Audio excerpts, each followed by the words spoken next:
అలా ఇప్పుడు నేను ఆయనని ప్రశ్నించను గాని, బట్ యాస్ట్రాలజీని ఫాలో అయ్యేవాళ్ళు, ప్రాక్టీస్ చేసేవాళ్ళు, దాని మీద కొంత నాలెడ్జ్ ఉన్నవాళ్ళు అందరికీ తెలిసిన విషయం ఏంటంటే గురుగ్రహం హ్మ్. ఏడాదికోసారి ఇల్లు మారుతుంది. హ్మ్. అంటే ఒక ఇంట్లో నుంచి ఒక ఇంట్లోకి మళ్ళీ అదే చోటుకి రావాలంటే 12 ఏళ్ళు పడుతుంది. హ్మ్. 12 రాసులు మారాలంటే. హ్మ్. అలాగే శని భగవానుడు మారాలంటే, ఒక హౌస్ మారాలంటే 2.5 సంవత్సరాలు పడుతుంది. హ్మ్. 30 ఏళ్ళు కంప్లీట్ అవుతుంది 12 రాశులు తిరగాలంటే. హ్మ్. చాలా ఫాస్ట్ మూవింగ్ ప్లానెట్ చంద్రుడు. ఓకే. 2.5 రోజుల్లో మారిపోతాడు హ్మ్. ఒక హౌస్. హ్మ్. రవి, శుక్రుడు, కుజుడు, బుధుడు వీళ్ళందరూ కూడా short span less than 1 year, hmm. Less than 6 months, less than 3 months ఇలా మారిపోతారు. గురుగ్రహం మాత్రం ఏడాదికోసారి మారుతుంది. ఓకే. ఏడాది మనం ఉగాది పంచాంగం చెప్పినప్పుడే గ్రహాలు మేజర్ గ్రహాలు అంటే సాటర్న్ అండ్ జూపిటర్ హ్మ్. అవి మేజర్ ప్లానెట్స్ అవి. హ్మ్. అవి ఆ ప్లానెటరీ మూవ్‌మెంట్ అన్నది మనకు ఉగాది పంచాంగంలో చెప్పి ఉంటుంది. ఇగో ఓకే. ఈ రోజున మారుతుంది, ఆ! ఇలా ఉంది పరిస్థితి. పంటలేంటి, రైతులేంటి, కెమికల్స్ ఏంటి, సినిమాలేంటి అన్నీ రాసేస్తారు అందులో. అవును. ఏ మరి ఇంత గొప్ప పండితుడివి కదా నువ్వు. ఇంత రూల్ చేసి సమాజం మీద నీ రూలింగ్ ఇంతలాగా పనిచేస్తున్నప్పుడు హ్మ్. అదొక కనీస జ్ఞానం. హ్మ్. ఎలాగా? గురుడు మారిపోతాడు ఏప్రిల్ 24న. అసలు యాక్చువల్‌గా మారింది మే 2వ తారీఖున. హ్మ్. ఆయన ఏప్రిల్ 24 అని మొదటి నుంచి ఘోషిస్తూ వచ్చాడు. హ్మ్. మా చ అంటే జగన్మోహన్ రెడ్డి గారి తాలూకా గెలుపు మీద ఆయన సంశయం ప్రకటించినప్పుడు ఏప్రిల్ 24 అని అన్నాడు. హ్మ్. బట్ అది మే 2వ తారీఖున మారిందని ఇంకా ఇతర పండితులు గాని, పంచాంగాలు గాని చెప్తున్నాయి. ఓకే. సో, ఆయన నువ్వు ఇంత పండితుడివి, ఇంత పంజెంట్‌గా నీ తాలూకు డెసిషన్స్ సొసైటీ మీదకి వదులుతున్నప్పుడు, హ్మ్. అది కనీస బాధ్యత. అరే! గురుడు మారుతున్నాడు. మిథున రాశి వాళ్ళకి వ్యయంలోకెళ్తున్నాడు గురుడు. శుభకారకుడు, జ్ఞానకారకుడు, ధనకారకుడు అయిన గురుడు హ్మ్. మిథున రాశికి 12వ ఇంట్లోకి వ్యయంలోకి వెళ్తున్నాడు. ఈ టైంలో ఆడపిల్లలకి కూడా పెళ్ళిళ్ళు వాయిదా వేయమని చెప్తారు పండితులు. హ్మ్. ఎందుకంటే గురుడు శుభగ్రహం కాబట్టి హ్మ్. ఒక వివాహం జరగాలన్నా, ఒక శుభకార్యం ఇంట్లో జరగాలన్నా అవన్నీ కూడా కొంచెం ఇచ్చేసుకుంటారు. హ్మ్. సరే పెట్టుడు ముహూర్తాలు కూడా వచ్చేసాయి. పెట్టుడు అవును. ముహూర్తాలకు పెళ్ళిళ్ళు చేస్తున్నారు. అదంతా వేరే విషయం. బట్ ట్రెడిషనల్‌గా, కన్వెన్షనల్‌గా ఫాలో అయ్యే వాళ్ళందరూ కూడా హ్మ్. ఆ గురుడు వ్యయంలోకొచ్చాడు కాబట్టి కొన్ని ప్రాస్పెక్ట్స్ తగ్గుతాయి. హ్మ్.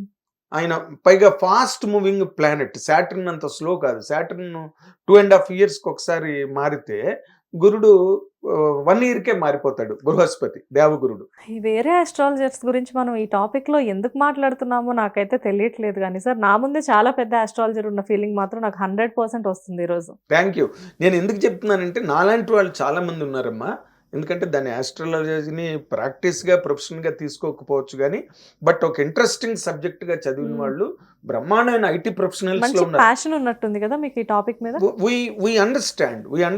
ఐటీ ప్రొఫెషనల్స్‌లో బ్రహ్మాండమైన ఇన్‌సైట్ ఉన్నవాళ్ళున్నారు. హ్మ్. Tarot reading చేసేవాళ్ళున్నారు. ఐటీ కంపెనీస్‌లో.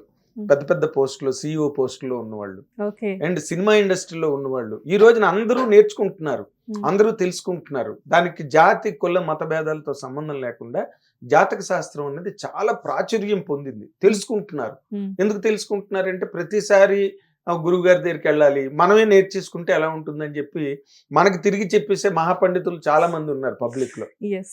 ఏమ్మా!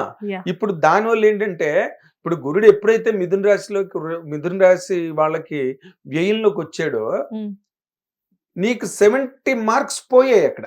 ఓకే. ఒక వ్యక్తి అధికారంలోకి రావాలంటే, ఒక వ్యక్తి అధికారంలోకి రావడం అంటే ఏంటి? పవర్. హ్మ్. Power gaining. పైగా సెకండ్ టైమ్. హ్మ్. రైట్? ఆ టైంలో గురుడు ఎప్పుడైతే దీనిలోకి మారిపోయి వెన్ హి లాస్ట్ పవర్, హ్మ్. నీకు పవర్ ఇచ్చే మనిషే పవర్ పోగొట్టుకున్నాడక్కడ. వ్యయంలోకెళ్ళి. ఏది యెస్. ముఖ్యంగా మిథున రాశి వాళ్ళకి. మిథున్ రాశి. కొన్ని ఓకే. రాశులకి వాళ్ళు లాభస్థానంలోకొచ్చిన రాశులుంటాయి. పంచమ స్థితిలోకొచ్చినవుంటాయి. ద్వితీయ స్థానంలో ధనస్థానంలోకొచ్చిన రాశులుంటాయి. హ్మ్. వాళ్ళందరికీ అడ్వాంటేజ్ అది. హ్మ్. బట్ మిథున రాశి వాళ్ళకి మాత్రం ఇట్స్ ఎ డెమరేజ్. హ్మ్. It's a demurrage and a damage. Okay. 100% damage.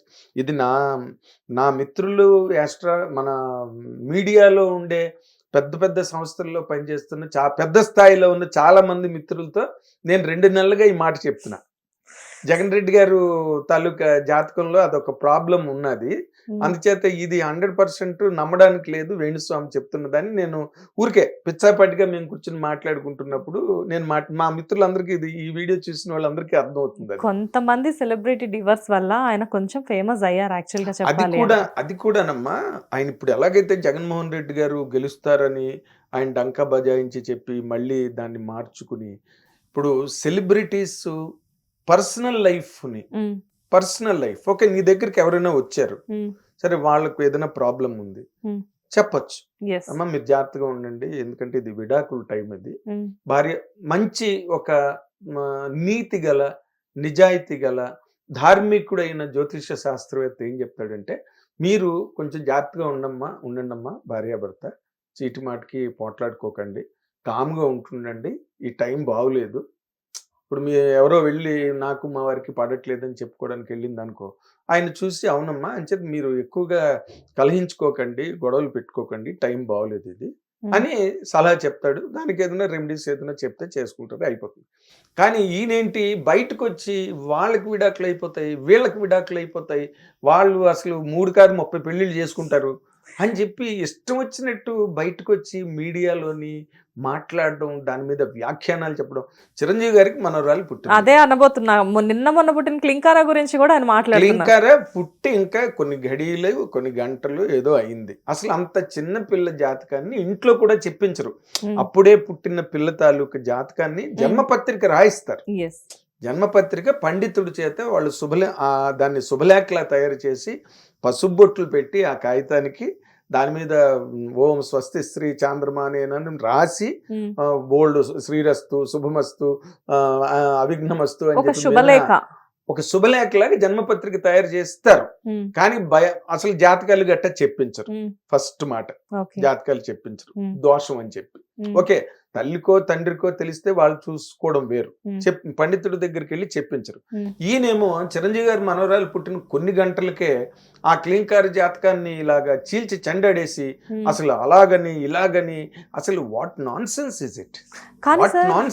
మీకున్న అంటే మీకు చిరంజీవి గారితో మంచి సాన్నిహిత్యం కదా, సో ఎప్పుడైనా ఇలాంటి టాపిక్స్ గురించి డిస్కషన్ జరుగుతుందా? ఇవి I tell you one thing, మీరు ఎంత క్లోజ్ అయినా అలాంటి లెజెండ్స్ కి లేదా ఒక ముఖ్యమైన వ్యక్తులు ప్రముఖమైన వ్యక్తులతో మనం ఎంతవరకు మాట్లాడాలో ఎంతలో ఉండాలో అంతలో ఉన్నప్పుడు వాళ్ళకి అదొక సౌకర్యం, అదొక సదుపాయం.